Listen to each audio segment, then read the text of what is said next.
whatever. And my mom came to live in Italy in 2001, maybe. I was 5 years when she left Nigeria, so I moved to Italy when I was 8. December 2004. And so I grew up in Nigeria.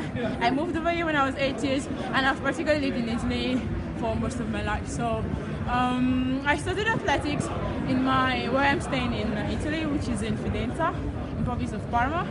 And actually just started it as an extracurricular activity, and then from there my PE teacher encouraged me to come for extra activities. I mean, outside the normal school curriculum.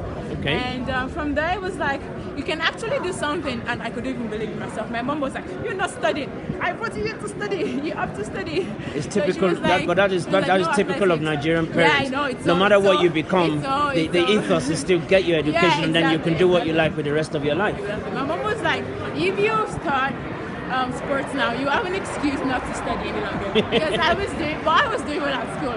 So I was like, "Okay, mommy, I promise I'll keep on getting my 10 over 10, my 9 over 10, or whatever, but you allow me to do sports." So it was like a kind of, a pact we made, and then from there it all progressed. I was better than others, of course, but it's when you have the talent, you can be good, but then you need training to be better, and then I think you also need a special grace of God to be best. So I started from good, because actually I had something. I didn't even know I had it in me, but evidently God put it there.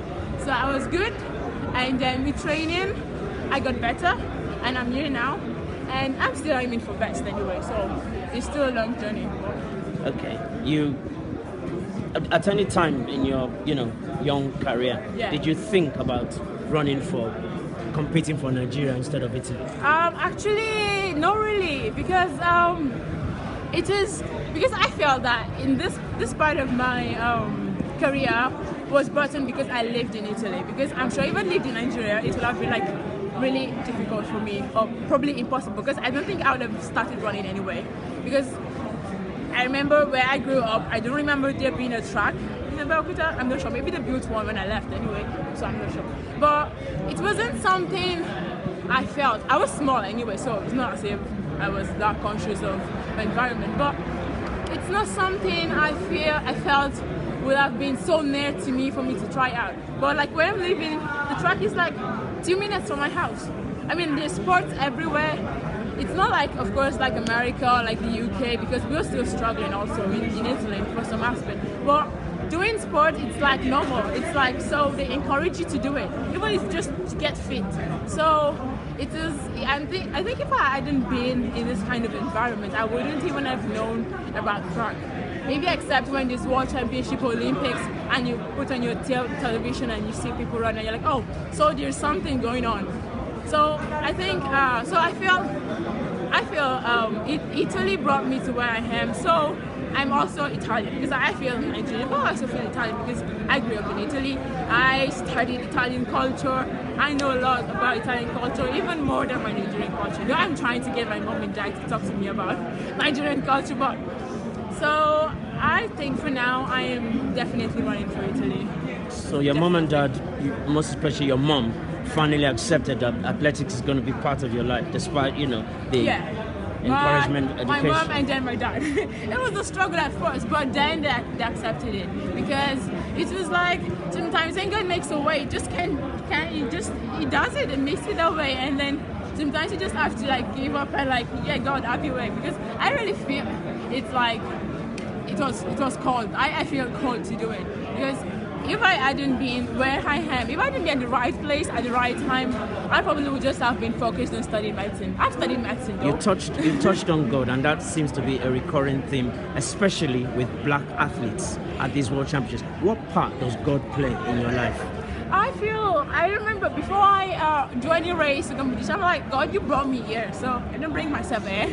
I had other plans in my life, so you brought me here, so you take control.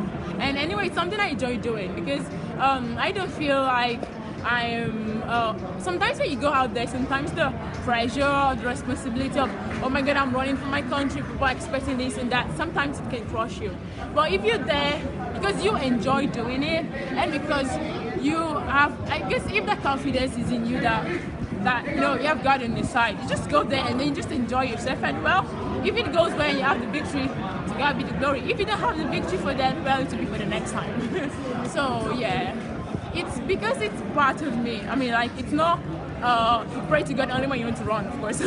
I pray to God only to win the victory. So if God is part of you every time, of course He's also into the sport. It's a normal thing. So it's not a God for the sport.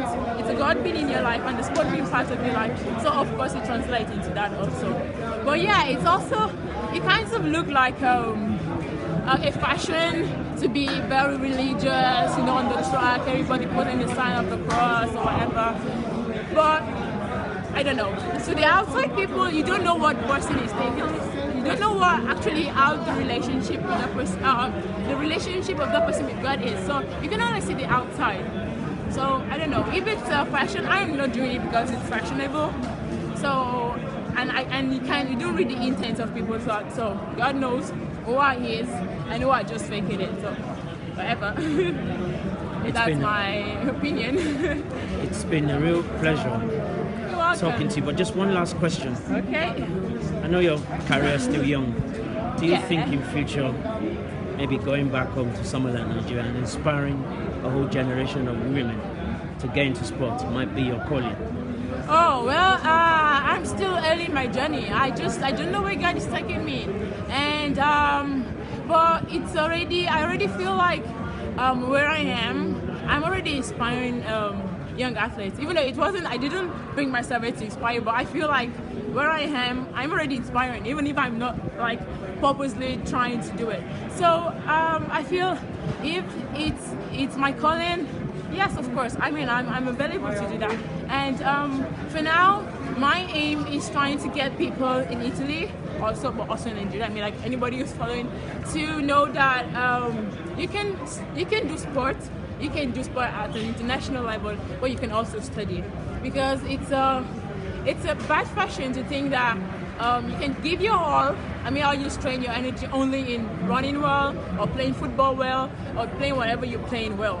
You can also do both things at the same time. So you can study and you can do sports well. So for now, that's my objective, because it's really difficult. I am struggling a bit because the culture is more like, oh, you just do sport or you just study. So I think you can do both. I am a medical student, and I am trying to put both things together. It's hard, but it's possible. With God out there, it's possible.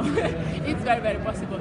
So if other women are looking up to me, I'm inspired, oh well and good. It makes me feel like it makes me feel good, of course, because it's like, oh my God, if you put me here on this national stage and people are looking up to me to do that, I hope people do better than what I'm doing now. So I think it's a special privilege to be where I am and to have people looking up to me, saying that it is possible, because it is very, very possible. So why not? Just one last thing, I promise. This is the second. This is the last one. What will be your abiding memory of these World Championships? It will be that I'm feeling comfortable. Like going into this international stage, I'm feeling like home. You understand? It's nothing like, oh, I used to see them on television, I'm afraid of being there. I'm like, yes, this is where I belong to. So I go back home with that sense of belonging, because I remember last year in Rio, when I was out there, I was like, oh my God, I'm in midst of wolves. These people are so much better than me. And I remember that the semi-final, there was a little bit of fear. But this time around, I went out there. The positive nervous energy, the one that makes you want to do your best. So I go home with the sense of, yeah, this is where I belong. I want to keep coming back here. I want to keep trying to make it through the rounds, the semi-finals, the finals, and just putting it all out there, and like going home with the satisfaction of having done my best. So yeah. Thank you very much for your time. You're welcome. And one last thing, Last photograph.